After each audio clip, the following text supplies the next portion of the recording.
and gentlemen, we are the Millie Goats. I am AK tonight, I think. Sorry I'm a little late. I was getting everything put together. We were outside pretty much all day. But we did get to watch some golf. We did get to watch USA. USA. USA. Man, are they hard to watch or what? You're just waiting for them to take over a game, and then absolutely not.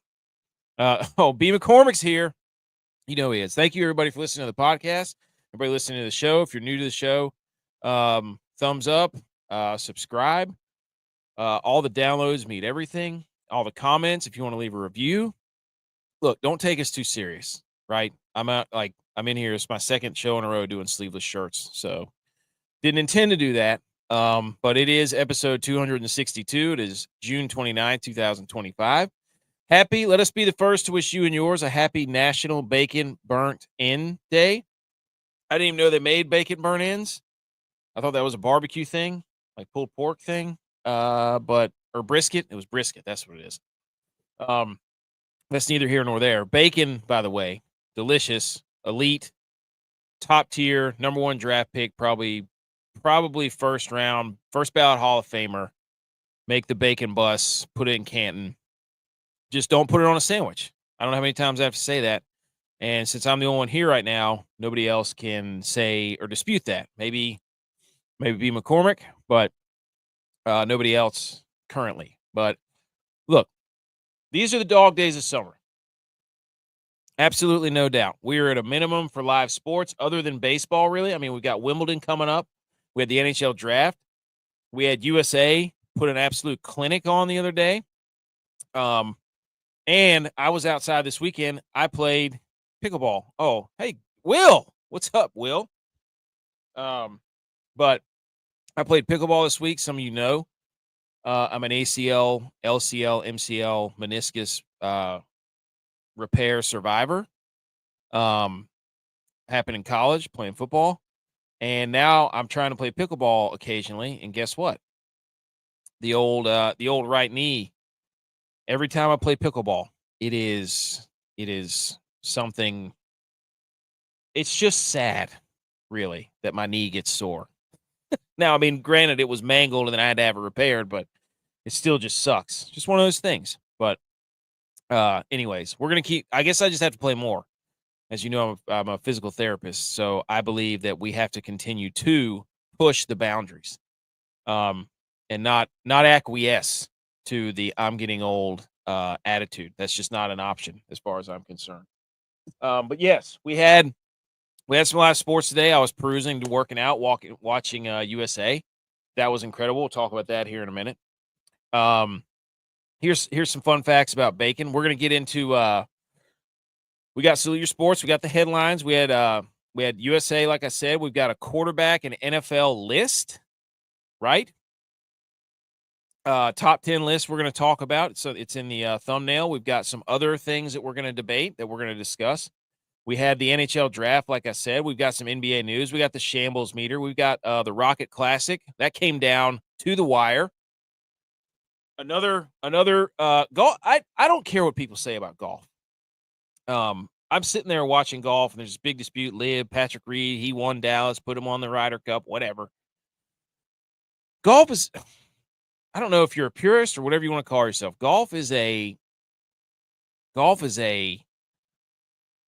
It's in a good spot. It seems like every event that's not a major so far the past few times has been a really, really good event, right? We've had the playoff, and Potgieter gets his first win. We'll talk about that. We'll go on that in a little more detail in a few minutes. But I'm a fan of golf. Got Masters. We're going to find out who made the Masters cut. So, but overall, good weekend. On the boat a lot. That was a lot of fun. Great boat weekend. Water was great. Hot, very hot. Water is very hot. A lot of cannonballs this weekend. But definitely watched some sports. We got the golf. We had soccer, NHL draft, that sort of thing. So, but we got to get moving. Got to get moving. Okay. So for bacon, let's go with bacon here. Bacon has been dubbed the food that will most likely persuade vegans to eat meat. Bacon. Now,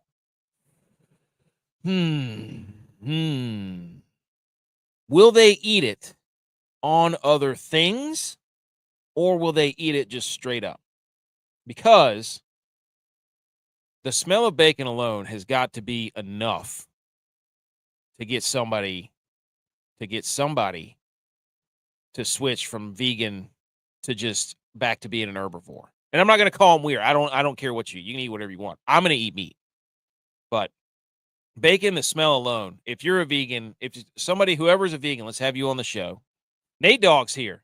He says, yo, what's up, Nate Dogg? For those of you listening to the podcast right now, we do record in front of a live virtual audience. So you'll hear me shout out people in the comments, like B. McCormick and Nate Dogg and some others. But I can understand how vegans would be swayed, because the nose, the smelling's a powerful thing now. I mean, we all walk around smelling stuff that we're pretty damn sure what it is. And if you're a vegan, and at some point you had to have, are people born vegans? Probably not, right? Well, I guess if your parents were vegan, maybe, but I don't know. But what a come to Jesus moment that would be, to have bacon for the first time. I mean, I would love to. It's be like one of those videos where you see the baby taste bacon for the first time and their face lights up. It'd be something like that. Every year, the average American consumes 18 pounds of bacon. Now, is one of those packs a pound of bacon? The one that you buy at the store that has all the bacon sliced up? If that's a pound of bacon, people only eat 18 of those a year. That's one every 3 weeks. That I don't know. Average American eats 18 pounds of bacon. That's I feel like it'd be more. I don't feel like 18 is that much.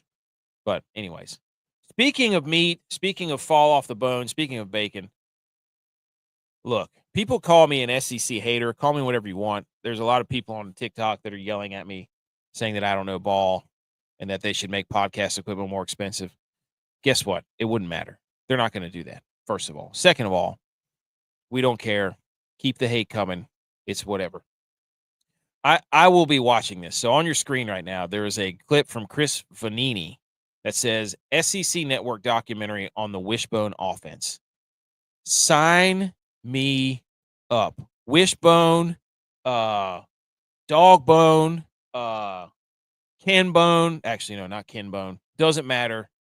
Give me that football Thursday, July 17th, 7 p.m. Give me that football masterpiece injected into my veins immediately.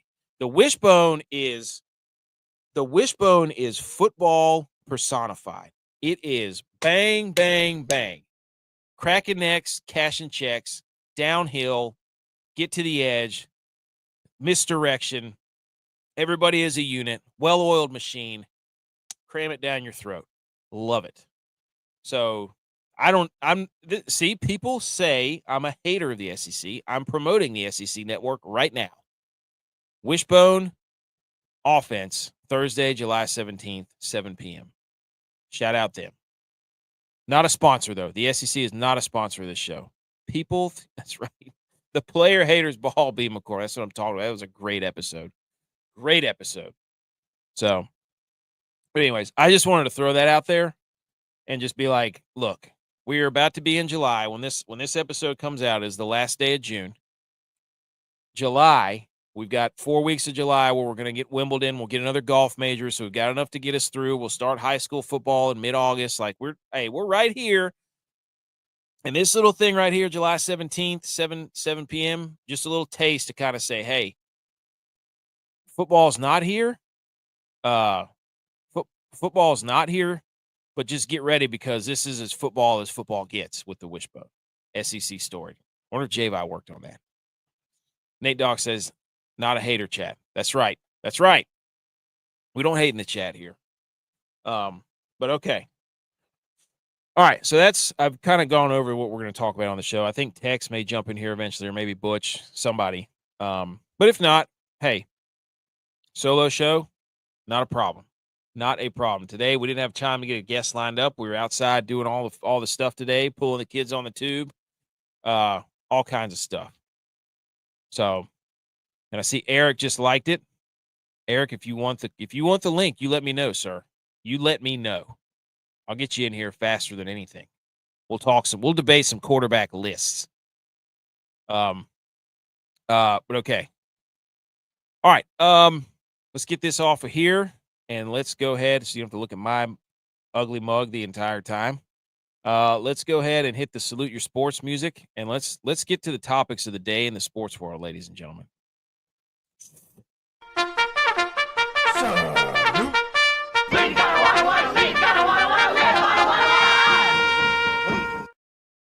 Okay, salute your sports. Here we go. But first, you know I always love to do these things. I love to look up just stupid facts, and I've got some more later about nonsensical things.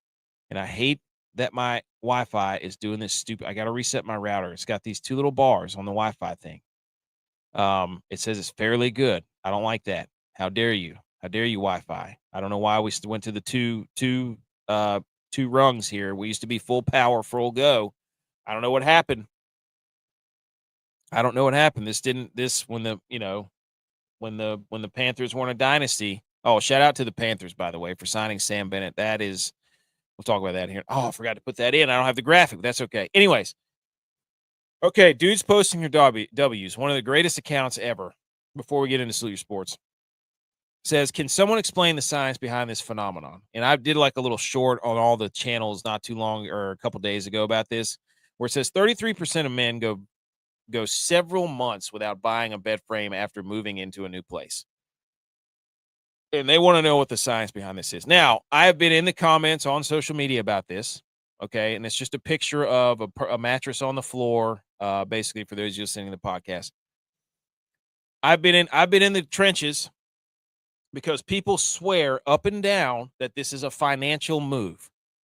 That this is the reason that 1 out of every 3 dudes go several months without buying a bed frame is because of cost. Now, I'm here to tell you that is garbage.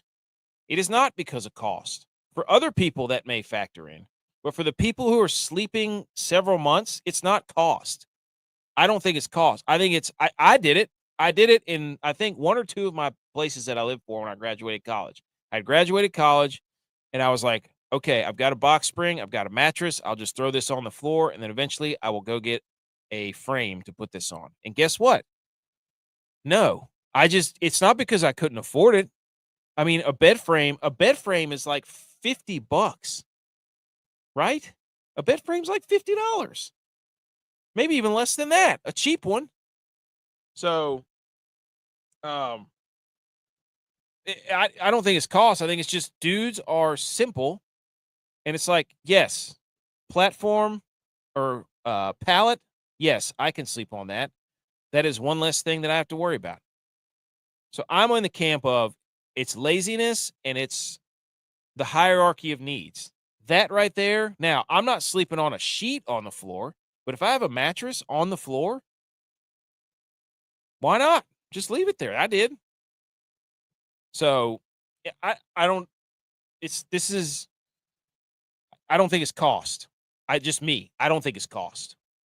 I think it's, look, see, he agrees. That's right. B. McCormick says, that's right, Millie. Yeah. I think it's just put a mattress on the floor, let it go. Just, you have a place to sleep. That's better than, that's simple. It's simple. You don't need any more than that. So anyways, so here we go. USA soccer. What in the world is going on? That game, I watched pretty much the entire thing. We almost blew it. We gave up a goal late in like the 80th minute. We had a clear chance at an opportunity to make it 2 or 3-1, and we blew it. And thankfully they gave us a PK early on in the first half, and then we missed the shot. We had a post. So I haven't watched much soccer at all. I only watch it if you put like Cup at the end of USA Soccer, I will watch it. I don't care what it is. Are we back? I don't know. That was the quarterfinals. That means we're in the final four of the Gold Cup. You know what I'm saying? So we're in the Gold Cup. I mean, that might as well be the Mega Bowl. Jackie Moon, that thing. NHL draft happened. It was quite a scene. There was some interesting stuff in the NHL draft. I'm not going to go over the picks. I'm just going to go over the theatrics. I'm not, I love hockey. I don't know the prospects in the NHL draft probably as much as some other shows, but I do love hockey. And then number 3, the Rocket Classic playoff ends in history for South Africa. So that was fun. The Rocket Classic was great. But here we go. Gold Cup. Yes, USA Soccer, Gold Cup.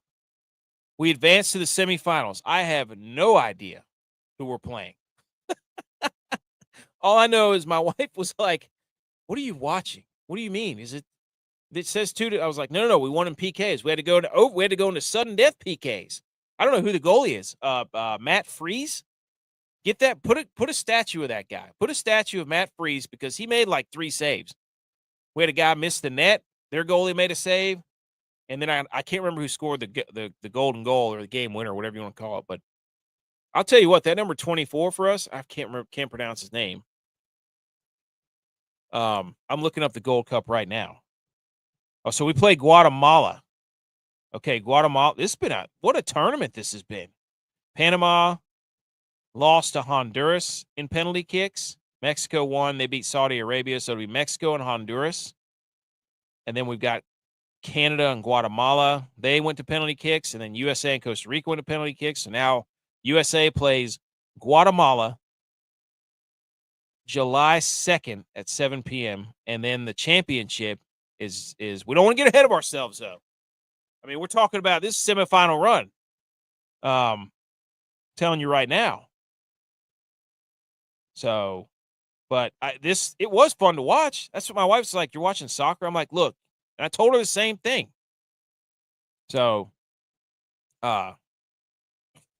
Nate Dogg says, I'm a Chicago Blackhawks fan. Wish I had Misa instead of Fonda. Dude, are the Blackhawks? Are we back?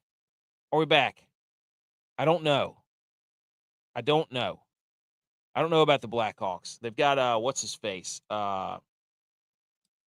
Who's Nate Dogg? Help me out. Who's the guy? Who's their young guy? I forget his name. Bedard. Connor Bedard. But do you believe in Connor Bedard, Nate Dogg? I'm a New York Rangers fan, so that last year was terrible. So, but this Gold Cup bracket, I mean, we're in the semifinals. We're Final Four. I mean, you put the next cup, I think, is the World Cup, right? Or is there another cup in between? Yeah, Bedard. There you go, Bedard. Thanks, Nate Dogg. I could not think of his name. Now there's I do have some other hockey news too, but so the U.S. we're back. Are we in on the coach? What's his name? I can't remember, but the goalie was phenomenal. No, who is this? Oh, Pochettino.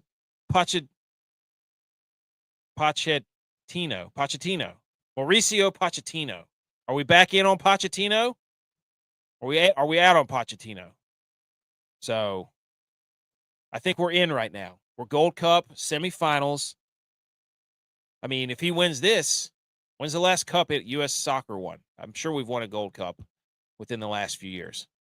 When was the last Gold Cup USA Soccer won? That's not what has U.S. ever won the? Oh my gosh! Oh, and last claim victory in 2021. Oh my gosh! So the U.S. men's national team has had incredible moments in the CONCACAF Gold Cup. 7 titles worth of moments. The U.S. men's national team won the inaugural tournament in '91 and last claim victory in 2021. Oh, is this a tournament we made up? Did we make this up? Is this a President's Cup thing that we've got going on here? Holy moly. We better win it if we made it up. Regardless, this is the kind of momentum we need going into the World Cup and the Olympics. We need more Gold Cups. The U.S. prevails in penalty shootout to advance to the Gold Cup semis. Love it. We defeated Costa Rica. Watching a shootout's phenomenal as far as I'm concerned. It's beautiful. Beautiful. We can get behind these guys. Is everybody playing? I didn't see Pulisic out there. I can't remember what his name was. But anyways, shout out USA. Way to get the win, boys. Way to get to the Final Four. Let's make sure that we get it done here. So Wednesday, July 2nd, 7 p.m. We will have the results of that because we record on Wednesdays. That's great. And they play Sunday. So we're going to get instant reaction of USA versus Guatemala. Who do we want to play? I don't know. Who do we think? Mexico or Honduras? I think we need Mexico just for the sheer theatrics. We need Mexico. I think that would be like USA versus Canada in the Four Nations. We can't lose a cup. We cannot lose another cup that we invented. We already lost the Four Nations to Canada in hockey in the All-Star break. Is this soccer All-Star break? Because this is something that we made up. I did see they were playing in Minnesota. Now, I don't know why, but the stadium was not packed. Is Minnesota not a good football team? Is our good football town? I mean, where's all the love for USA soccer in Minnesota? We got to be supporting the boys here. We have to be supporting the boys. So, there we go. USA soccer, let's go. That's what I'm talking about. Give us something. Take us through, give us as much as you can give us, right? So we get all the way next week. We got something to look forward to. We got Wednesday night, semifinals. This is what we need. As sports fans, USA's doing what they need to do. And then we can get another meaningful sports night on Sunday. So this is good. And then we get all the talk building up to Sunday. So come on, USA. Get us closer to football. Football, give us football. I'll even call it football. If USA wins tonight or wins Wednesday, for a few weeks, I will call soccer football. I will be professional. Deal. It has been spoken. Okay. Moving on. The NHL draft happened, I think, Friday and Saturday. It was I don't know what exactly they were doing. ESPN put out this, I don't know. It was like a virtual event. It wasn't a virtual event. I don't know. I'm not entirely sure. But they were saying that all 32 teams virtually in attendance for the NHL draft. I would hope that all 32 teams would be in the NHL draft. That's just me.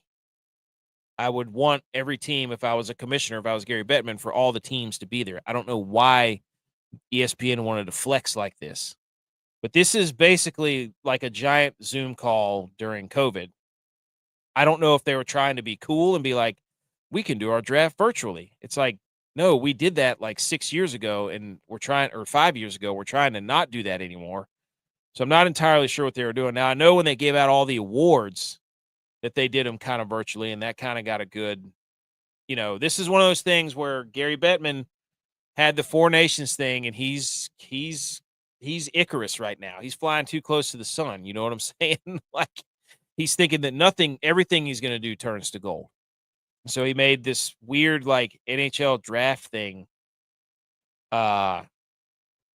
where they were bragging about it being virtual. So I remember watching the beginning of it, and I was like, what does this mean?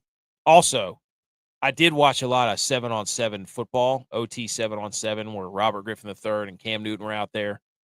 I guess that's where, okay, yeah, we got some on that later, but that was fun to watch. My son really enjoyed that. But okay, so the NHL draft was a brag about it being virtual, but then there were people there, and then they had special guests. So I'm not sure. I don't know what to make of it. If anybody knows more about the NHL draft and why they did it like this, please let me know. I'm sure somebody does, but I was commenting on it because it was interesting. Now, what they did do was pretty awesome, right? They pulled out some stops, the NHL did, and they had all kinds of guests. So the NHL draft brought back, and this is from the Anaheim Ducks, Charlie Conway, the actor who's Josh Jackson, and Connie to announce one of their picks at the NHL draft. That was sick. So you've got, Mr. Triple Deke up there. And I think this was Connie, one of the forwards from the original Mighty Ducks. So that was awesome. Kudos to the NHL draft for reaching back and bringing back the original Mighty Ducks, which made everybody love hockey when they were a kid. One of the greatest trilogies of all time would be the Mighty Ducks. Quack, quack, quack, quack. Let's go. Charles Barkley. Some more hockey news. So we got some hockey news coming up here in just a second.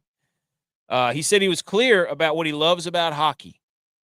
Charles Barkley. Now, Charles Barkley is one of the greatest TV personalities there are on TV. He said they don't have load management in hockey. And that's what he loves about hockey. And guys, people listening to the show or have listened to the show, Nate Dogg, if you're new, understand that I hate load management with a searing passion, probably more than I'd loathe anything else in my life. My life's mission is to get everybody on Earth, one, to do more squats because it's so functional, and number two, to understand that load management is the biggest load of absolute garbage that has ever been introduced into the sports world. It's trash. It is load management is a cop-out for people wanting to play sports for longer, right? That's just what it's for. So they think that if they play less, do less, that they'll be able to last longer. And that works financially, you can do that. You can spend less and then, or you can take risks and try to be great. But load management, there's statistics out there that prove that it's terrible. It doesn't work. It ultimately in the long term will make you'll be able to maybe play longer, but you'll be less effective as you age. So there's a trade-off, just like anything else.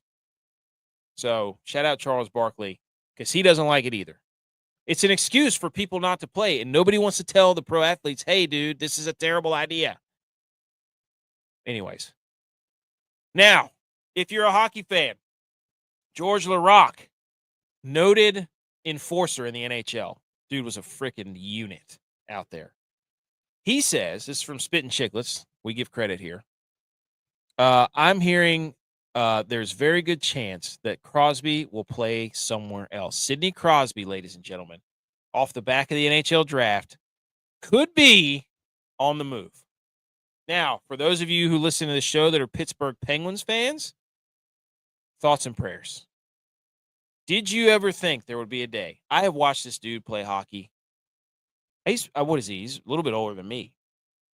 Or maybe we're saying, I don't know. We're around the same age. But this guy, don't tell anybody in my family that are Pittsburgh Penguins fans. He's a freak. I don't. He's like my Matt Stafford. No, Crosby's more transcendent than Matt Stafford. He's like Pat Mahomes, basically. It's just, that he's so good, but you're allowed to hate him because he is so good and he doesn't play for your team. And that, as a fan of a team, as a fan of a different team, a rival team, I love seeing the Penguins lose more than anything. I don't care. As a Rangers fan, I don't care. I want them to lose every game. I can't stand it when the Penguins win. That does not mean that I do not respect Sidney Crosby and how good he is. Period. I can respect how good he is. Now, I think he ruined hockey for about 5 years because when he got his first concussion and all that stuff was going on, they pretty much nerfed everything and you couldn't hit anybody. And then it was just, let's cater the game to the Penguins and all their speed and their undersized forwards and this and that. And so for like 5 years, the Penguins were unstoppable because you couldn't hit anybody. So I don't like him for that, but I do respect his vision is unbelievable. And touch and precision and anticipation. That's what makes him crazy. Like Connor McDavid has all the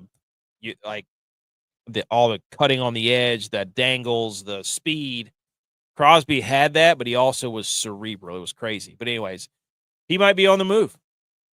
What I'm seeing is Denver. He wants to go play with Nate McKinnon, I think, because they train together. So they would get two veterans like Gabe Landeskog and Crosby on the same line. That'd be wild. Be wild. Also, Sabres fans, more hockey news. Look away. This is so. If you don't know, on the show, Tex is a Penguins fan. My brother, Tex is a Penguins fan. G.U.Y.S is a Sabres fan, and so they've got a four-way picture here of Jack Eichel hoisting the cup. A lineup of the 2021 Sabres where Skinner, who's played in a couple Stanley Cups, Eichel, Reinhart, Linus Ullmark won the Vezina. Sam Reinhart's holding the Stanley Cup again. He had 4 goals in the Stanley Cup. So this is a classic Sabres fans. Everybody feel bad for the Sabres. So just hilarious. Just hilarious. You got to look, we're all fans here. You have to rub salt in the wounds of your friends. That is the sole reason why we are all fans. It does not affect my life as a fan unless my team is really good or really bad, right?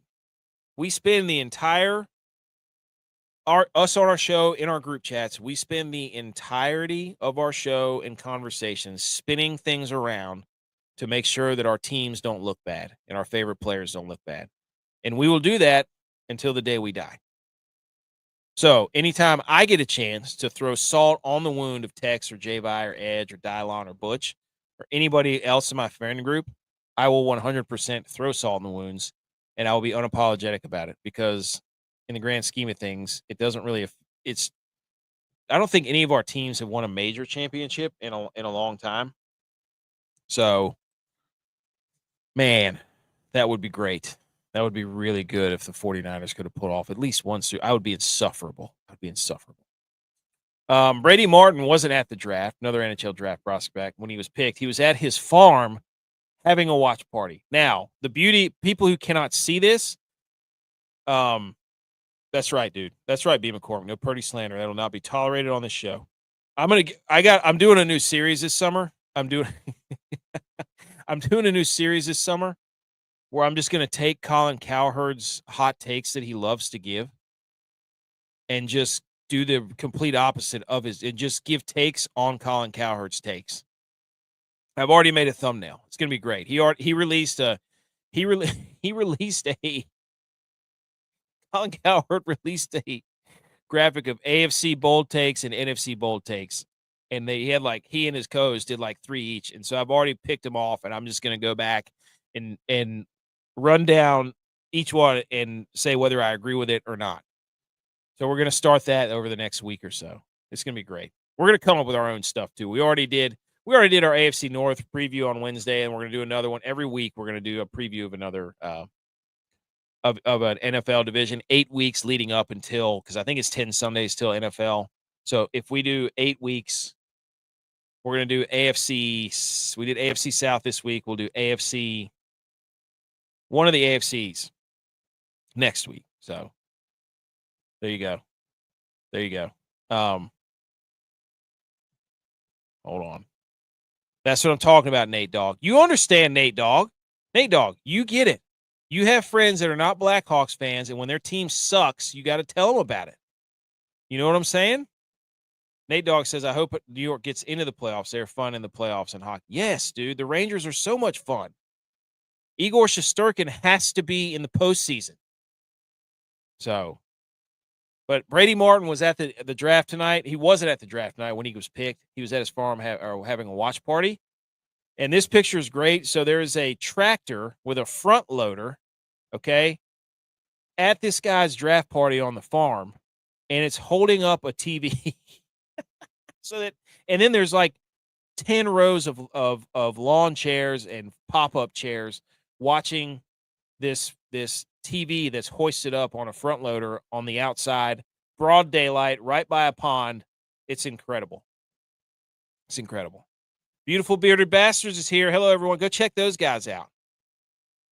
Go check those guys out. Check out their YouTube. Those guys got some funny conversations. I'll tell you that. Good folks there. Beautiful bearded bastards. Go check them out on YouTube. Nate Dogg says, "How was the TV hold?" I don't know. They've got it on forklifts. That's a front loader there on the front of that tractor. So that was cool. Good for Brady Martin. Okay, that's enough NFL draft or NHL draft talk. We're moving right along. All right, we go to Detroit, where this golf, what an ending to this golf tournament, ladies and gentlemen. Aldrich Potgieter. This guy, I think it was the Mexico Open. He lost. He completely collapsed, and I think it was Joe Highsmith that beat him back a couple months ago. But this dude can absolutely nuke a golf ball. He hits. There was a couple of drives where him and Gracerman were 345, 350, and then he had one of the drives on 18 or whatever it was coming down the stretch. It was 370, and Jake hit one 371 or 374. Jake Knapp's golf swing is if they could bottle up Jake Knapp's golf swing and sell it as perfume, it would. I mean, that dude's swing is unreal. It's crazy. The precision that he strikes the ball with is crazy. But Potgieter wins the 5th playoff hole by draining like a 15 or 20-foot putt. So shout out to the South African. He got his first win. Like I said, he was close a couple months ago. He's the youngest South African to win on the PGA Tour. And I think he's exempt to now the Masters, the PGA Championship. I think he gets, I can't remember how many years exemption he gets on tour. There was another, the Players. He gets into the Players. So he's, he's in a bunch of different, I mean, it just means so much to win. I mean, you could tell Gracerman, Gracerman, they interviewed him right after, ladies and gentlemen. It was, that was brutal. He had a couple of chances to win there. There was a couple of times that Gracerman, that dude can hit it a mile too. I mean, you look at all these guys that were left today. Potgieter, Jake Knapp, Gracerman, like those guys were hitting bombs. So, we got 8 weeks left in the PGA Tour I think regular season. So, but anyway, so Potgieter makes a putt on the last 18 on the last or the 5th playoff hole. That's a fun tournament to watch. So we got the John Deere Classic next week. People were getting after this course. I'll tell you that right now. Pair of course records, 62s, carded 8 minutes apart. We had the Potgieter who went crazy. And then Kevin Roy, he was up there for a while. Then, of course, Jake Knapp, I think this was Friday. This was cut day. He fired the course record. Jake Knapp shot a 61 and went from, after round 1, he was tied for 120th. And then he went to tied for 5th, and I think he ended up finished tied for 4th. He had a chance on 18 to get to 22 under to make the playoff, but he came up short on the birdie putt. So Jake Knapp was cooking this week. Golly, his golf swing, ladies and gentlemen. Spectacular. Here's some other news from the golf world this weekend. We had Will Gordon needed to make the cut this week to keep his PGA Tour card, right? So he was probably on the world rankings and that sort of thing, dancing across the line. He birdied his final 2 holes on Friday to make the cut on the number in his last start on a major medical extension. So he birdied his last 2 holes on Friday to make the cut in his last start. So this dude literally, his card and his PGA career to this point on the line because of a major medical extension, and he nuts up to the table and does it. Yes, thank you to the spare change in the chat. Always pay attention to B. McCormick's bets in this chat. He's on a heater. But yeah, so now he'll keep his PGA Tour card, which is phenomenal. So shout out to Will Gordon. Also, another shout out. I don't have the graphics, but Mark Hubbard, our guy, Club Hubs, legend, I think he finished like tied for 5th this tournament. He's going to play in the John Deere, but he was tied for 2nd going into today at 18 under. And I think he ended up finishing at 18 under. But Hubs was cooking. It was so cool to see him out there. He was in the second to last pairing today. He was playing with, I think he was playing with Jake Knapp. So, but Hubs finished top 5. Just couldn't get it going today. But that was cool to see him up there. Also, another interview that we did was Mike Kim. Shout out Mike Kim, who actually had a hilarious tweet that because of his play, I think on the 18th hole, the cut actually slid to 6 under. And so he said to all of his friends and players on tour, you know where his locker is. If you want to repay him somehow. And then somebody else put out a quote that said, "Hey, Mike Kim, I found the 15 players that made the cut because of your move, getting it to 6 under for missing that putt." And it totaled up to a $650,000 of money that those players made cumulatively. So if they want to repay you, that's how much they would owe you. So shout out Will Gordon, shout out Hub, shout out Mike Kim. Check out those interviews. They're on our YouTube and Rumble pages. Another person we have to talk about, Colin Morikawa. He was up there for a while. But J-Vi and I talked about this. We talked about this. That his putting, when we were talking about this on Wednesday, that his putting was exactly what was holding him back. And this shows it. His last 3 starts. His last 3 starts, putting strokes gained. Minus 8.8 at the U.S. Open. Minus 1.3 at the Travelers. Minus 2.8 at the Rocket through 11 holes. So his putter he's a ball striking savant. He doesn't hit it as far. He's losing distance on his driver, apparently, from what I've seen from his stats. But his iron play and he's a ball striker. But his putting has been just crushing him. So after losing 4.7 strokes on the greens on Thursday, day 1, he said, "I putted like a blind man. I've been so focused on hitting my irons better that I haven't put enough, time into putting." I mean, buddy,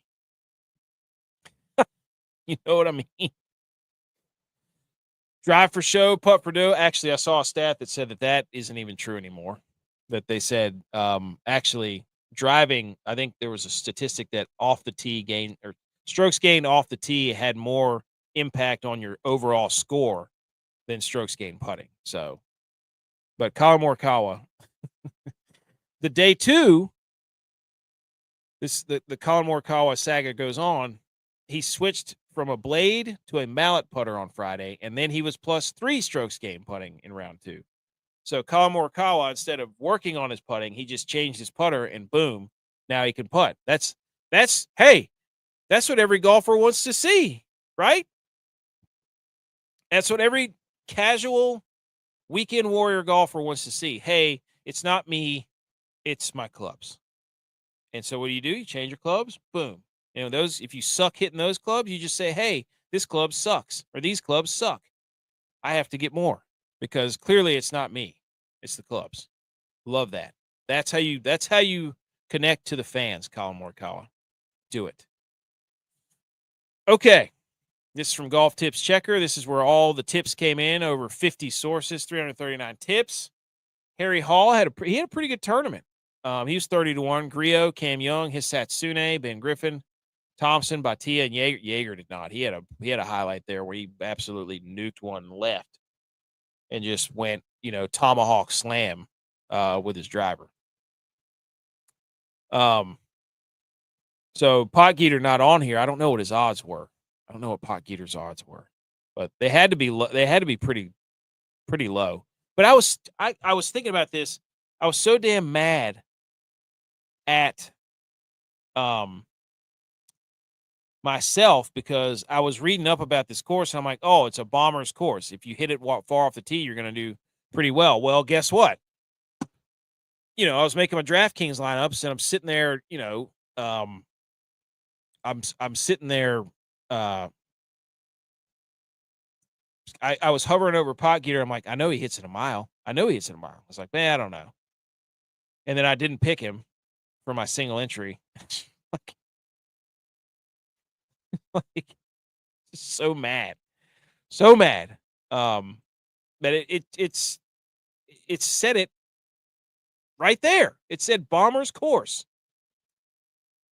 So, and to just not play him for whatever reason, I don't know. It's just infuriating. So, but shout out to that guy. All right, here are the guys that we gave you. Valimaki, he was at a top 20 at plus 450. And he finished, let me see, tied for 19th. He was 17 under. There you go. Great play. You're welcome. Valimaki. I told you, this guy in events where it's not a major event, Valimaki has been a really good play this year. And J.U.Y.S gave you Snedeker. And Snedeker finished. He was cut at 5 under. He missed the cut. He missed the cut by 1 stroke. So J.U.Y.S does not know ball. Unbelievable. Rico Hoey, he was cut because he was at 1 under. Dylon doesn't know ball. Max Homa, Tex, how'd we do? Cut. Wow, 3 under. He missed it by 3 strokes. And then Butch gave you Jeremy Paul. He was 2 over. So really, 1 out of 5 there. Not great. I don't even think Lucas Glover played. So,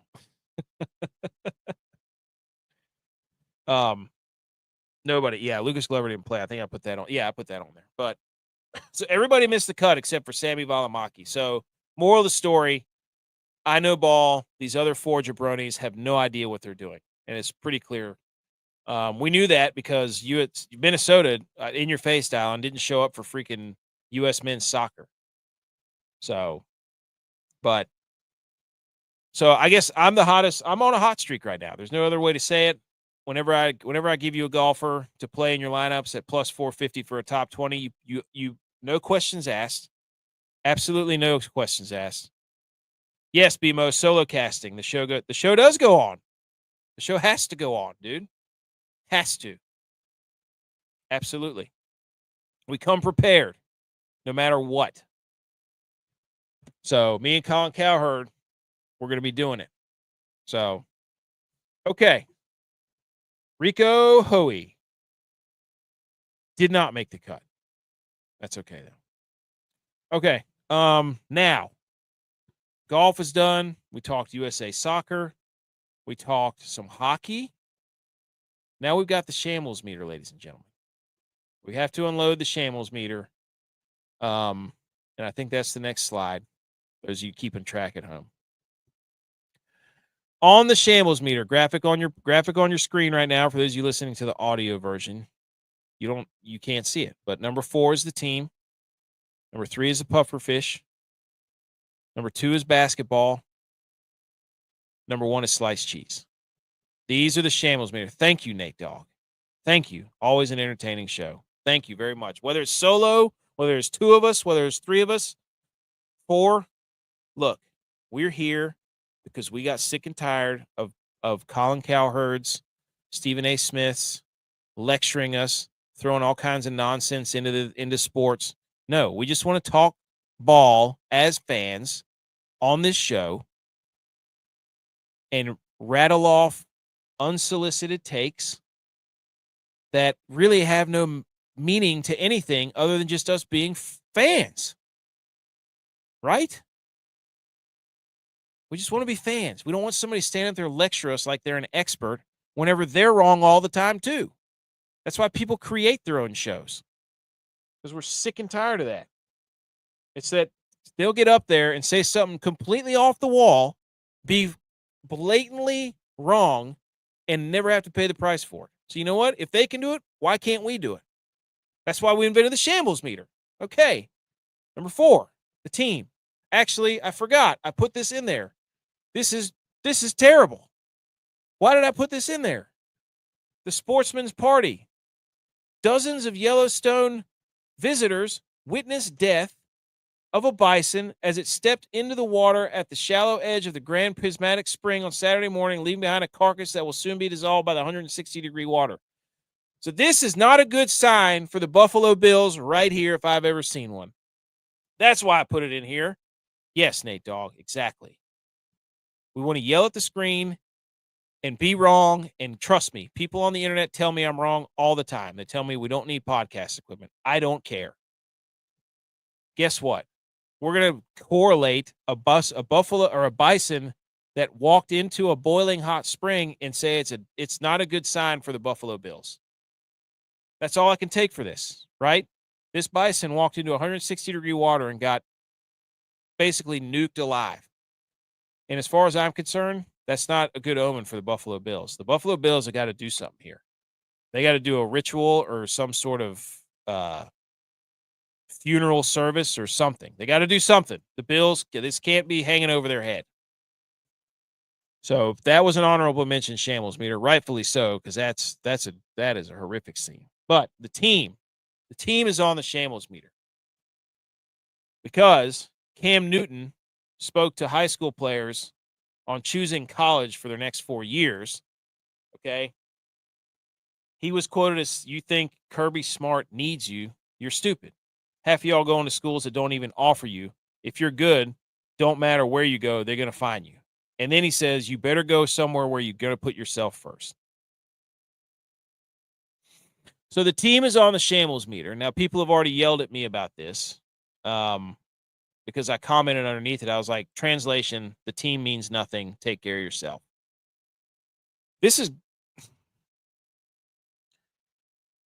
Cam Newton was a very prolific athlete, right? He was a very prolific athlete. But there's a lot of documentation that shows that I don't know how much of a leader he was. I don't, I've heard things about how in the film room things didn't go like they should. So he's a guy who's frustrated with how everything flamed out from being one of the most on top of the world you could possibly be. Like, he was a dominant force in football when he came out of college, that whole thing. But to go out there and tell young kids that you better go somewhere where you got to put yourself first, that's the complete opposite of what football is supposed to be, right? Like, it's because football was supposed to teach us, about putting your others' needs or the good of the group in front of your own, right? And now it's getting to a place where you got people like him that are going into these rooms and saying, "Don't do that." These schools and these coaches, they don't care about you. And it's like, it's not about them caring about you. It's about the people in the locker room that are caring about you, right? Like, the school, you're fighting an enemy that you can't defeat when you're fighting college universities, when you're fighting the coaching ring. It's not about that. Like, maybe one person on each of these teams, if you're lucky, 2 or 3 will get drafted at these very high level schools. And most of the time when you're playing, they won't get drafted, or you won't get drafted, and your friends won't get drafted. And so you got this guy coming here and telling you, put yourself first. Like, no, dude, it's the complete opposite of what you should be doing. You should not be putting yourself first. You got to put the team first, because that's what teaches you after football how to go on, because football ends for all of us someday. So anyways, also on the Shambles Meter are pufferfish, because they release a toxin to deter predators. But dolphins, now this is why pufferfish are on the Shambles Meter. Dolphins have figured out that the toxin gets them high, so they intentionally inflate and pass the puffer fish around like a party drug. So puffer fish are on the Shambles meter because dolphins are using them as recreational ways to get high, which is kind of hilarious. So watch out, puffer fish. Basketball is on the Shambles meter because Adam Silver says they're using AI to look into why Achilles tears have increased this season. Among other things, like there's multiple things. That's why I just put basketball. But they're using AI. This goes back to my Christian Watson rant. Whenever the NFL spent $4 million trying to investigate why hamstring injuries were a problem, and they did an MRI that showed his hamstring was smaller. It's like, hey, do you know why Tyrese Halliburton tore his Achilles and why Jason Tatum tore his Achilles? Because their calf was sore. They had a calf strain. If you play on a calf strain, the chances of you rupturing your Achilles are very high. Yes, B. McCormick. Puff, puffer, pass. Do it. The 3 Ps. Yeah, dude, they were smoking puffer fish. But Adam Silver does not need to use Allen Iverson AI into looking why Achilles tears or why people are tearing their Achilles. It's, again, it all goes back to load management. People think that load management is going to solve the short term. It's going to affect the long term. If you continue to take time off over and over and over again, eventually your body won't be able to withstand the stress at a high level because you're not practicing enough at a high level. You're not performing at a high level. You're not training at a high level. The body responds directly correlated to the stress placed upon it. If you are not working at a level that challenges the tissue over and over again and you are resting too much, it will fail you. You will get a muscle strain and then your tendons will fail you. It's not complicated. This is dumb. They're going to sink millions of dollars into this nonsense looking into why the Achilles tears have increased when it's simple. Pay me. I will tell you right now, he had a calf strain. Jason Tatum had a calf strain. Dame Lillard had blood clotting issues, so they gave him blood thinners, probably. And then he tried to play, which means the blood did not supply his tendons like it should have. It's not complicated. They want an excuse to say that this is the league's fault or it's basketball's fault when these can be explained. You had a calf strain. Your calf was weak. That's why it failed you. Or you were on blood thinners because you had blood clots, Dame, and you're a little bit older. Like, holy moly. Secondly, this is continuing. We've already convened the panel of experts. They think it has more to do with youth ball, offseason, everything. They're blaming youth ball. They're blaming the offseason. AI will ingest all the video to see some sort of pattern. We're taking it very serious. I can't even read that. I can't read that. They're blaming youth basketball for professional athletes tearing their Achilles. You can't make that up. I mean, how do are every single one of these guys eating what they should? They should be. Are they sleeping enough? Are they drinking? Are they smoking? Like, they're blaming youth basketball. Anyways, LeBron James is opting into his $52.6 million player option. Clutch Sports CEO told ESPN, CEO Rich Paul told ESPN, he goes, LeBron knows the Lakers are building for the future, but he values a realistic chance of winning it all. This is the most LeBron quote of all time, where he's like, how do I say this enough to go ahead and cover my bases to say, I know the Lakers are building for the future, but I want a realistic chance of winning it all, meaning, okay, we're probably not going to win the championship this year, but if we do get close, it'll be because of me, is basically what he's saying. So people are going to dispute whether you should take the 52 points. I mean, shoot, dude, if somebody it goes back to the team, right? It goes back to Cam Newton telling kids to, oh, hey, take care of yourself first. What the holy moly, dude. Unbelievable. I can't believe I watched that video. I get what Cam Newton was saying about, you can't mess with these schools. You can't mess with these coaches. Take care of yourself. It's like, so at that point, what makes a team for Cam Newton there is you say you got to look at the people in this locker room, not put yourself first. Look at the people, because the university will run you over. The coaches will run you over. They'll go do their own thing. But what you're going to have are the memories of the people in this locker room, right? Not you, not the name on the back of your jersey, the name on the front. Because when you become a dad, when you become a husband, when you become all these things, you don't take care of yourself first. If you want those things. I'm not saying you have to have those things. But I'll tell you right now, my kid, they come first. Just how it is, right? I didn't get up at 5:30 every morning playing college ball in winter gym because I did it for me. I did it because my team was there. And if I didn't do it, I was going to let my team down because they were going to get punished. So, and I did. 1 or 2 times I did, and it was terrible. So you got to learn from those things. Anyways, but LeBron covering himself. I know the Lakers are building for the future, but he values a realistic chance of winning it all. I don't even know what that means. So he's saying, okay, we're building for the future. But he takes the money, and then wants a realistic chance of winning it all. There you go. Here's a further, and he understands the value of the real. We are very appreciative of the partnership that we've had for 8 years with G.U.Y.S and Rob Pelinka, and consider the Lakers as a critical part of his career. So why would he say but? He understands that, but he values a realistic chance of winning it all. So I'm going to take the money, and then I'm going to blame the Lakers for not giving us a chance to win it all because I took all the money. I don't know. I don't know. Hey, take care of yourself, right?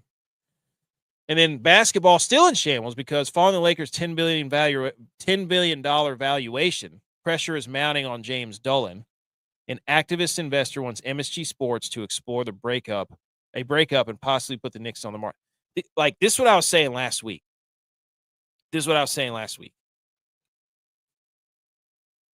The people are going to start selling this because they think that the value of these teams selling for $10 billion and such, it will never be higher than what it is right now. And if they are selling, they know something that we don't. You better believe that they know something that we don't. These people have all this money and they are tied into everything. So the Lakers sold. Who else sold? Somebody else just sold in the NBA.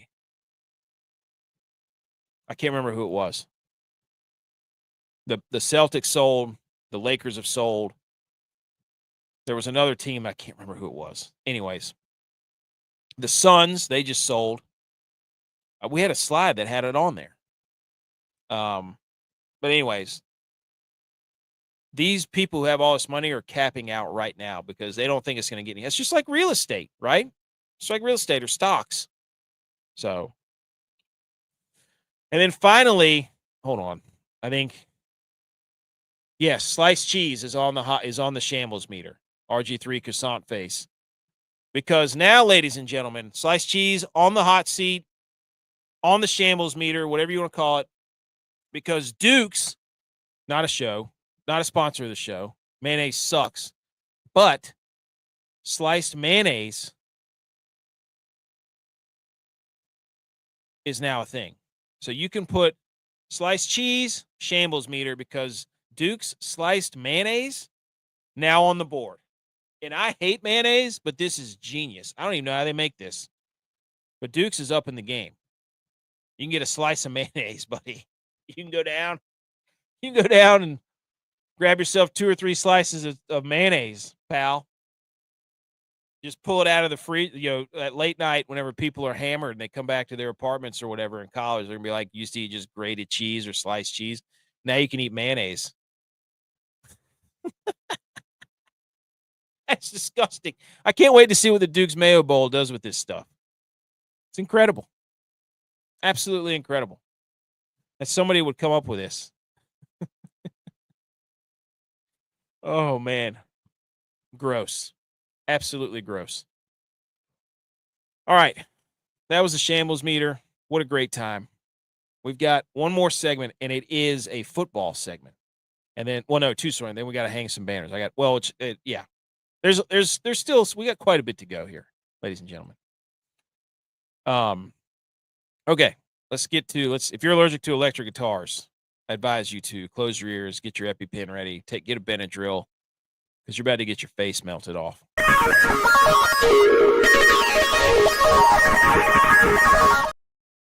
Okay, here we go. Final segment before hang your banners. On the thumbnail, the title of the episode, top 10 quarterbacks we would like to get a beer with. Okay. So we went to every single quarterback, 121 quarterbacks in the NFL. And here's the current top 10 quarterbacks we would love to have a beer with. And it goes as follows. Jameis Winston, not in any particular order, just 10 that we would like to have a beer with. Tyrod Taylor, Aaron Rodgers, Russ Wilson, Gardner Minshew, Baker Mayfield, Pat Mahomes, Taylor Heineke, Josh Allen, Lamar Jackson. Honorable mention, Joe Flacco, Joe Burrow, Tommy DeVito, Brock Purdy. Make your own list if you disagree. Okay? Let's go through each one of these. All right? B. McCormick's having a ball down here. Let's go. You're damn right we're talking Purdy right now. Here we go. Jameis Winston. Why would you not want to have a beer with Jameis Winston? This guy is a walking quote machine. He is just like back in the day when he stole the crab legs and did the computer and got up and said what he said on the table, people forget. You're just like, oh, this guy, he just thinks way too highly of himself. And then as you've gotten to know him throughout the progression of his career, you're like, this guy's just a clown. And not in a bad way. Like, just, he's on another planet of joy and just wanting to make people entertained and laugh. Like, he's going to be so good when he's done with the football. I hope he doesn't stop because he's hilarious to watch. Like that interview last year whenever he was playing for Cleveland and it was snowing, he looked like the happiest dude on the planet. But just why wouldn't you want it? Why would you not want to? You have to have a beer with Jameis. I don't even know if he drinks beer. But number 2 is Tyrod Taylor. Just for the fact of how is he? This dude is just continuing to play forever. Like this dude's playing like on his 15th year. How many years has he been in the league?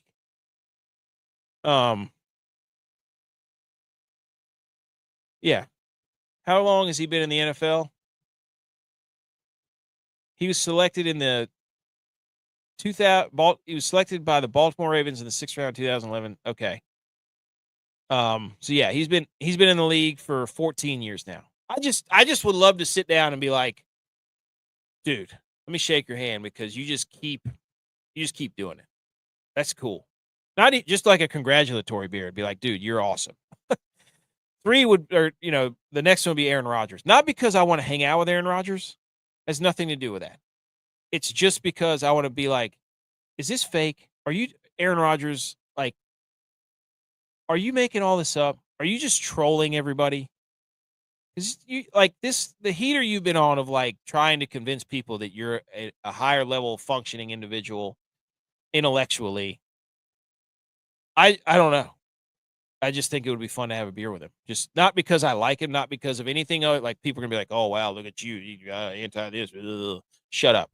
No, just because I'm like, I just want to ask, like, is this all fake? Russ Wilson. Same thing. I just want to be like, are you aware that you're just like over the top, like not nerdy, but just like just corny, like corny, just ask him like, do you realize that? I don't know when you shifted to that, but Gardner Minshew for obvious reasons. Who would not want to have a beer with Gardner Minshew? Same thing with Baker Mayfield. Those are just two. You don't even have to explain them. Pat Mahomes. I don't know. I just feel like he's a cool dude. From everything I've heard, one of our good friends, Dan Kilgore, who played with him, just said he's like past the best. Patrick Mahomes is the best. I'm like, say what you want to about him, whatever. I hate his guts on the field. Like, I'm allowed to hate him. Again, it goes back to I'm a fan. I can hate his guts on the field. But Pat Mahomes, beer, yes. Taylor Heineke, we've seen videos of him drinking beer. Looks like a fun time. Josh Allen, obvious reasons. Seems like a cool dude. Everything I've heard about him, I've met him once. Cool guy. Lamar Jackson, I like Lamar Jackson. I don't know. I just feel like he'd be fun to have a beer with. I'd be like, I just would love to just listen to his story. And I'd love to ask him, like, hey, dude, why do you just not care about showing up to practice and not giving up $100,000? Like, what's that about? Why wouldn't you just take the $100,000? Doesn't make any sense. So Joe Flacco in the same boat as, like, dude. Well, for one, we played him in the national title game when he was at Delaware and absolutely smoked him, so I could just rub his face in it. Joe Burrow seems like a cool guy to have a beer with. He smoked that cigar one time. Tommy DeVito, just to be like, man, how cool was it to have that ride? You and Jeremy Lin, huh? And then Brock Purdy, because he's one of the best quarterbacks in the league. That's all. Nothing else. So that's the top 10 list. Okay. 121 quarterbacks. These are the 10 and an honorable mention. And if you want, screenshot these and you can make your own list. Go to our Twitter page. There you go. Every single one. I mean, I went through the list. This was not done in haste. This was not done off the top of my head. I went and did the research. I don't put a list together, a power ranking together that I don't study. Okay? So, okay. On to the next graphic. I don't know where this is from. Pro Football Focus. Pro Football Focus listed 6 second-year quarterbacks, and then gave their floors and their ceilings of a player comp. So they had Caleb Williams, they had Michael Penix, they had Jaden Daniels, they had J.J. McCarthy, they had Drake May, and they had Bo Nix. All these guys, well, Michael Penix was not great last year. Unfortunate, too, because I really wanted him to be great. If you were to ask me to rank these guys right now, off the top of my head, if you want me to rank these 6 second-year quarterbacks, I would go Jaden Daniels, Drake May, Bo Nix, Penix, Caleb Williams, J.J. McCarthy. I don't know what J.J. McCarthy is. No idea. He's coming off that knee surgery. Caleb Williams, I'm not sold on. I don't know what everybody's infatuation with him was. The guy came in and said he didn't know how to watch film. So as far as I'm concerned, I don't get it. But his ceiling is Jordan Love, what's Jordan Love's ceiling? And his floor is bust. Jordan Love has done nothing. What has Jordan Love done? This is not me being a Jordan Love hater, a Packer hater. Like, what has he done? What has he done? So if that's his ceiling, my goodness. And Jordan Love's like 2 years older than him. So if that's what they're thinking of him right now, that's just not very good. I'm sorry. I don't know what that means. So Jaden Daniels' ceiling is Lamar Jackson. His floor is Kyler Murray. I wouldn't want my ceiling to be Lamar Jackson if I were him. I wouldn't. I'd rather it be Mahomes. I think Jaden Daniels can be more of the Mahomes trajectory because Lamar Jackson can't win in the Brock Purdy has more playoff wins than Lamar Jackson. So maybe they're just thinking talent wise, and then Kyler Murray is just I don't know. So, but Jade, I'd rather it be Mahomes than Lamar. That's just me. And then this one, Drake May, his ceiling's Trevor Lawrence isn't even his own ceiling. And then his floor is Daniel Jones. Daniel Jones kind of makes sense, but ceiling Trevor Lawrence, what are we doing? What has Trevor Lawrence done? What Drake May seems more of a Joe Burrow. Right? You know what I mean? I think Drake May is more of a Joe Burrow ceiling than Trevor Lawrence, because if your ceiling's Trevor Lawrence, what has he done? Has he even won a division title? Maybe he won one. Maybe they did. Maybe won one. But anyways. Michael Penix. His ceiling's Justin Herbert, and his floor is Jameis Winston's never anybody's floor, pal. That means he's going to play forever, and everybody's going to love him. Justin Herbert. But I don't like either one of those if I'm Michael Penix. You know? He's left-handed, too, so I guess his ceiling has to be Mark Brunell. Tua. Tua and Justin Herbert, weren't they in the same draft class? That's what everybody was yelling about, Justin Herbert or Tua? Wouldn't his ceiling be Tua? Because he's left-handed? Unbelievable. J.J. McCarthy, his ceiling's Joe Burrow, his floor is Sam Darnold. That's just lazy. That's lazy. And then Bo Nix, Drew Brees is his ceiling, and his floor is Mac Jones. I feel like so everybody's got current quarterbacks, Jameis, Justin Herbert, Joe Burrow, Sam Darnold, Lawrence Jones, and then Bo Nix gets Drew Brees like 10 years ago. None of these other guys have 10-year comps. Quarterbacks that played 10 years ago. It's just Bo Nix. It's like, oh, Drew Brees. Let's just throw that 15-year veteran in there. And his floor is Mac Jones, which Mac Jones was a Pro Bowler. So I don't know. Like, they can't make his floor Zach Wilson because Zach Wilson was his backup.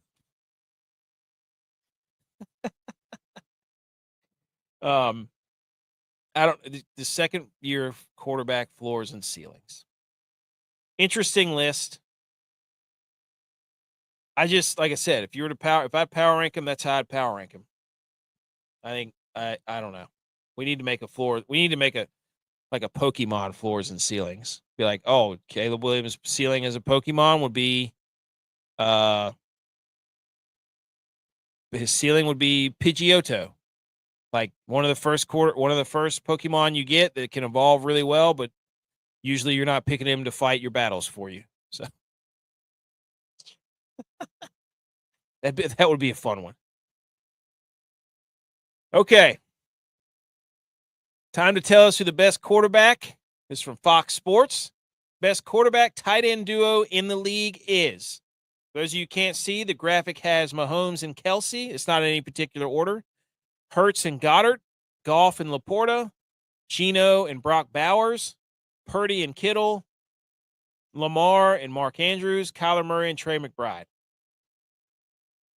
I need to go back and put pen to paper, okay? Because let's go in the AFC West. Yeah, Herbert doesn't really have a tight end. You got two AFC West teams. Yeah, the Broncos don't have one. NFC West, you got two teams with that on here, the Cardinals but Seattle doesn't really have one.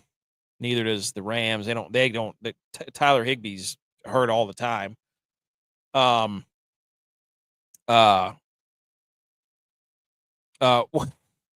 was bad, B. McCormick? What was bad? NFC East, yeah, you're not going to get anything out of that. NFC West, we just went over. NFC South. Hey, I'll put one on here. Here's another.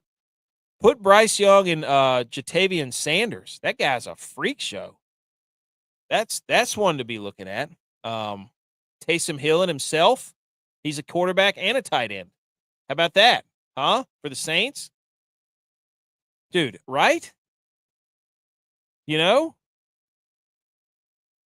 Oh, Pidgeotto. You didn't play Pokemon, dude? You're out of your mind. Pidgeotto was the final evolve of Pidgeot or whatever his name was. Yeah, so, and then the NFC South, what about Baker and Cade Otton?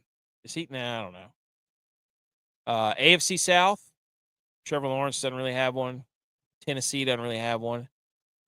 Oh, Colts just got Tyler Warren. Daniel Jones, Tyler Warren. Texans, CJ Stroud and Dalton Schultz, not bad. NFC South we did. AFC East, Josh Allen, Dalton, and Kincaid not on here. I'm just saying. What about Jonnu and Tua? They were really good last year. Drake May and Hunter Henry. The Jets, no.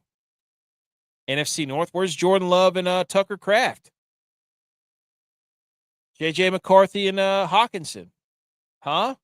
Caleb and all of his weapons. Huh? So there's some questionable. If I had to look, the best quarterback and tight end duo in the league at this point right now. There you go. See? Yeah, Nate Dogg. And they got that Colston Loveland guy. But Caleb Williams sucks, dude. Are you Nate Dogg? Are you a Chicago fan? Are you a Chicago fan? Let me know. Chicago Bears. The best one on this list right now is Brock Purdy and George Kittle. And guess what? Nobody. Oh, A-Rod. A-Rod and the Muth. Aaron Rodgers does not like tight ends, I don't think. I'm pretty sure he doesn't like tight ends. The Muth is loose. Oh, Texas.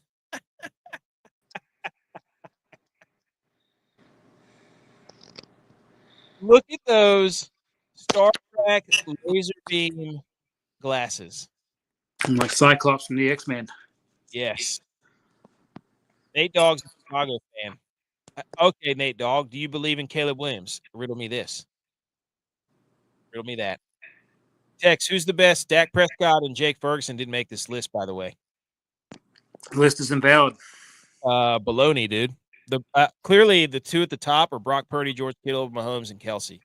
So those are the best quarterback tight end duos in the league. It's not really up for debate. I would say, let's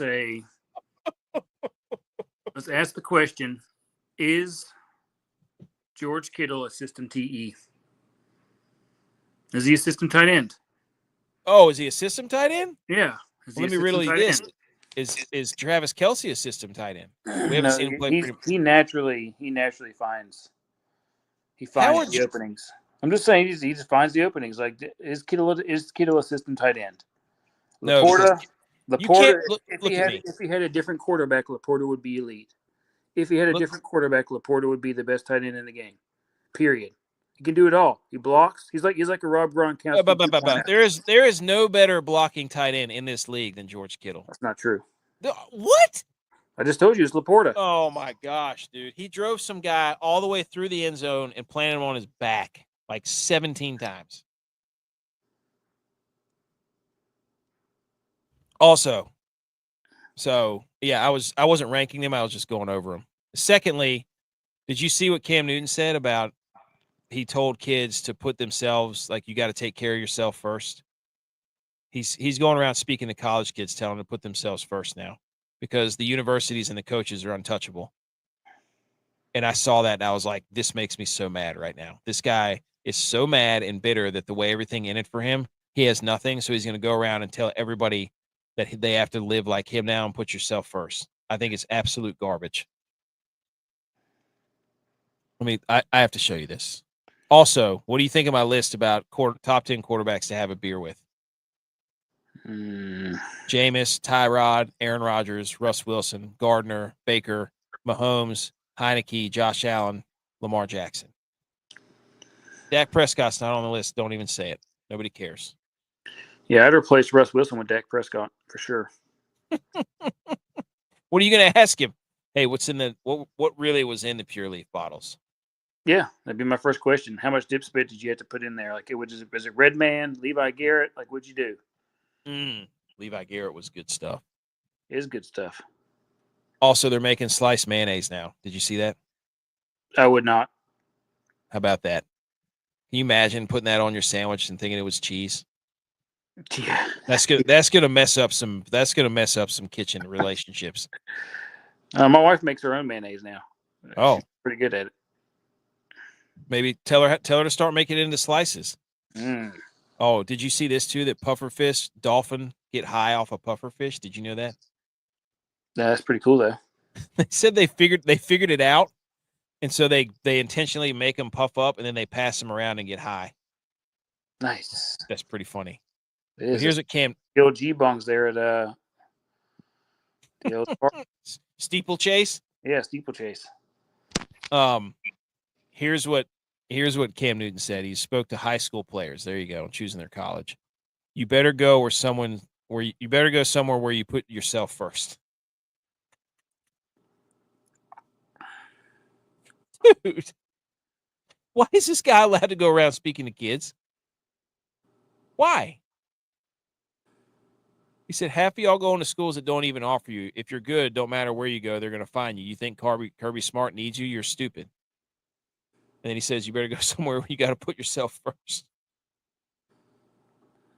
I don't know. I was like, I would say, don't take advice from guys in wife beaters.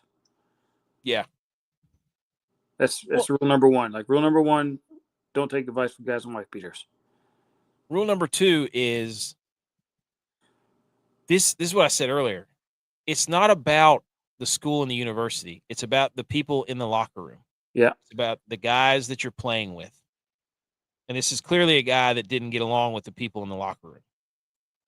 Because everybody who plays football, there's 0.001% that go on to play in the NFL. But everybody else, the best thing they remember and that they love was being in the locker room and being a part of a team.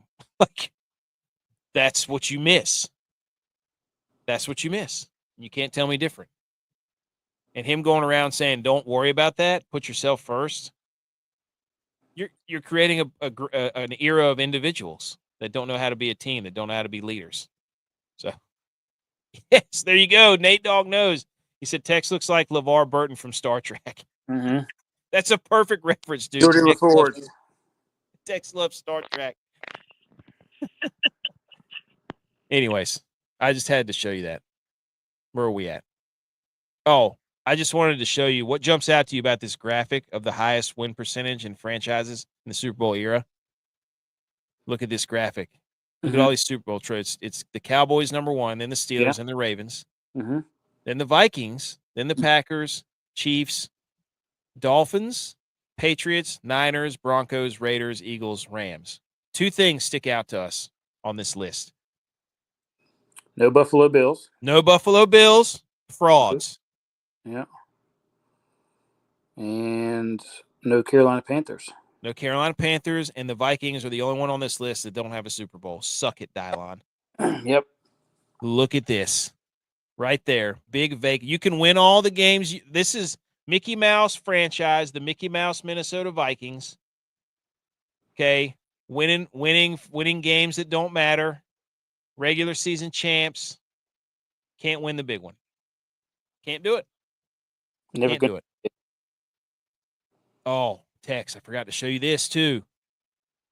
This has to be a bad omen for the Bills. Did you see this? Dozens of Yellowstone visitors witnessed the death of a bison as it stepped into the water at the shallow edge of Grand Prismatic Spring on Saturday morning, leaving behind a carcass that will be soon dissolved by the 160. This buffalo bison walked into a boiling springs and got incinerated, essentially. And that's not a good omen for the Buffalo Bills. That was my first thought. What does this mean for the Buffalo Bills? Well, I can't remember. I'm trying to think here. It probably didn't even realize, because they had their wool, their fur is so temperature, it blocks the temperature so well, like that it doesn't even, like negative 40-degree temperatures don't even phase it. So that means it didn't even feel that it was too hot until it was too late, which is probably why it did. Yeah. This was probably a horrific scene to watch. Yeah, I mean, it probably was like already waist deep by the time it was too late. Who knows what kind of noises that thing was making? Yeah, basically boiled alive. And I just kept thinking, like, the Buffalo Bills Madden curse. Yep. People thought Josh Allen got away. No, this poor bison had to pay the price for his Madden curse. Also, Jameis Winston's hilarious and a legend. He said, when asked about the culture of the locker room of the Giants, Jameis Winston said, the white boys here are a little seasoned. It's just a picture of Jackson Dart, Scadaboo, DeVito, and is that Spillane? I think that's Spillane, number 41. So, all right. You're here just in time for Hang the Banners, and then we're done. I've been going for an hour and a half talking to myself. Did Spillane leave the Raiders? I think he did. Hold on. Let me see. What's his name? Robert Spillane. He plays for the Patriots now. Okay. Well, who's that guy? 41. 41 for the New York Giants. Micah McFadden. Played at Indiana 4 years. 5th round pick. Micah McFadden. There you go. Oh, Spillane is on the Pats. BMO. Oh, yeah, I forgot. BMO's our Pats insider now. Says, come on, boys. He said you look like Frozen. I didn't know how long, if anybody was going to be on here, so I just put a whole bunch of stuff that I was going to talk about, and I've been going for an hour and a half. So. I had blew up an air mattress. Was putting the sheets on it. It's leaking, so I had to deflate it, put it away, get a new air mattress out. Sleepovers are fun, man. Nobody sleeps. Let's go. Yeah, it's like sleep unders, am I right? Over under on sleepovers. You know what we should do? Oh, great idea. Type this down for if we ever make it big and we have to do like a house thing. We call it the sleep over under. It's just where we never sleep and just bet over unders all night. But we all do it in sleeping bags. That's what you do for the March Madness. Yes. Or the Open Championship. Because it doesn't start until like 3 a.m. That's what I'm sure Barstool or Big Cat will get a hold of that and be like, wow, that's a great idea. Actually, I'm going to send him a DM that has that idea and be like, hey, we want in. We want to come. We'll come up and we'll bring our own sleeping bags and we all sit in the gambling cave and we just do a sleep over under where we just don't sleep and bet the British Open or something that comes on from overseas. I think that would be great. That'd be the way to do it. Yeah. All right. Where are they? Are they here? Are they in the U.S.? What? The Olympics. Yeah, the Olympics, yeah. Oh, we could do the Olympics. Yeah. Or the Open. Not much going on there. Okay. Hang the banners.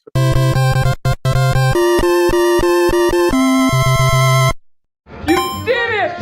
Congratulations! What were you saying? I said, got the Open and then golf was over and then it's football season. I mean, yeah. Hey, are you going to go hang the banner first? You want me to hang the banner? You go for it. It is football season. Look, hang the banner for the Italian Bowl. Dominant from the start. Football season's here. Guelfi Firenze are the XLIV, whatever that is, Italian Bowl champions. An incredible season for Andrea Fimiani in the Guelfi Firenze as they smoke the Ancona Dolphins 49-14. Football's back. Italian Bowl champions. I feel like we need to go to this. Yeah, I feel like we should make that happen. I need to send them a message and be like, we would love to be the media partner for this bowl next year in June. Shout out to Andrea Fimiani, the league MVP, the Italian Bowl MVP, the XLIV Italian Bowl champion. This guy looks like BMO, does he not? Yes. Yeah. Hang the banner for the Italian Bowl champions, G.U.Y.S, whatever. Guelfi Firenze. Football's back. I have another one. Hang the banner for manatees because they control their buoyancy by farting. And that's awesome. So they sink and float so if you ever see a manatee and it starts sinking and floating and rising, just know that it's probably pooping its pants if it had some. I just feel like, I mean, tell me if I'm wrong here. I'm sure somebody's tried this, but I feel like manatees probably taste delicious. They're like big. They'd be like big giant. They're sea cows. Yeah, they'd be like big giant Wagyu beef. They're sea cows. That's what their nickname is. They're sea cows. Just float in water all day. They have probably very little muscle. Mm-hmm. They're nice and marbled. Mm-hmm. I bet you they taste delicious, man. I'm telling you. I bet you right up there under their flippers. Yeah. And probably by their tails and along their spine, the tenderloins. 100%. So I think those are all my. Emo just sent a picture. Said I'm way more Italian than the Italian MVP. Those are facts, though. That's awesome. And then, dude, hang the banner for ducks. Did you know this? Hang the banner for nature. Scientists were puzzled how fish could appear in remote bodies of waters without streams or river to connect them. One answer came from research on bird digestion. Mallards, which often feed in fish spawning areas, sometimes swallow fertilized fish eggs. A small number of these eggs pass through the digestive system tract unharmed and were later capable of hatching. This process is called endozoochory, reveals that birds play a surviving role in spreading aquatic life.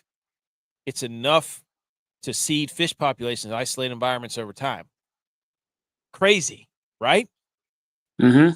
They eat certain fish eggs. They survive. Those fish eggs survive the digestive tract, and the ducks poop them out into remote bodies of water. That's why now whenever your friends are at the bar, they'll be like, guess what? I caught this fish. I don't know how it got there. You'd be like, that's a dookie fish. Mm-hmm. So we got manatee farts and duck turds saving the ecosystem. Huh? Yeah. Pretty good, huh? Oh, yeah. So I think that's all I had for my hang the banners. Do you have any? No. Okay, you can have that one. That's a cool one. Nice hang the banner. Yeah. Appreciate it. I also wanted to show you this one thing about, well, not Colin Morikawa. He can't putt for anything. Also, are you scared of this? Crosby leaving the Penguins? I mean, I would say for his legacy, please get that man out of Pittsburgh so he can have one more shot. Oh, so you're saying he's not good enough to carry the team? Send him to Edmonton. I'm just saying. No, he's not. He doesn't have the same. He doesn't have the same. He's not 28 He's a years old system player. anymore. He's a system player. He's not 28 years old anymore. System player. Nope. Heard it here first. Can't do it. I say get him to Colorado. I'm hearing, Colorado is where I'm seeing sources say. Yeah, that's where what's the guy's what's his name? McKinnon. Yeah, he's from the same town as him. They're friends. You put those two together out there, they have the same type of game, buddy. That'd be incredible. Crosby and Landeskog, he's back. Mm-hmm. Shout out, Taves is back too. Taves signed with the Winnipeg Jets. Oh, he is. He's back. Yeah, Taves is back. Winnipeg. Of all the teams, that's where he's from. Really? Yeah. Okay, so I guess he's gonna have one more. He's gonna do like Aaron Rodgers. He just wants to go to a place he's happy and live out the process, and just finish it out in a place that loves football, that loves hockey. Yep. Did you ever do this? He's pulling in Aaron Rodgers. Good for him. Good for Taves. Did you ever somebody wants to know the science behind how 33% of men can go several months without buying a bed frame after moving into a new place? Yeah, I lived in an apartment for a year without a bed frame. That's what I'm saying. Somebody said I made the comment. Everybody's like, "This is how dudes work. It's cost effective." And I made the argument. I was like, "No, it's not. It's just something you don't. It's not a necessity." All right, I could spend $30 to get this thing put up off the ground, but what's the point? Right. I was like, it's not a cost thing. I'm pretty sure. So when I moved from my apartment in Boone to Fosco to live with you in Flapjacks. I'm pretty sure I didn't have one in that apartment that I lived in, and then I didn't have one in that room that I lived in. I don't think all three of us did not have one. I didn't have one upstairs. Flaps didn't have one in his room. And I don't think you had one in yours. No. So And everybody keeps making the argument, oh, it's cost. Men are so financially, fiscally. No, it's purely. What's the difference between sleeping 12 inches off the floor and 2 feet off the floor? It makes no sense. Yep. So, okay then. Settled. Anyways, that's it. That's the show. That's episode 262. Tex came in here late, saved the day, so you didn't have to listen to me for the entire hour and a half. With the Cyclops. Yep. It's Frozone, Star Trek guy, whatever you want to call him. Doesn't matter. All right. That's it. And we will be back Wednesday. We will preview the AFC something. One of the AFCs. I will pick it, and then we will make another round of stupid questions like we always do. So, thanks for tuning in. Hey, what's the golf this weekend? Deere. What? The John Deere. Okay, then it's the Open. So, tractors. The proud owner of a tractor. John Deere tractor. Go. Go Niners. 32 See you later. Now. Let's go.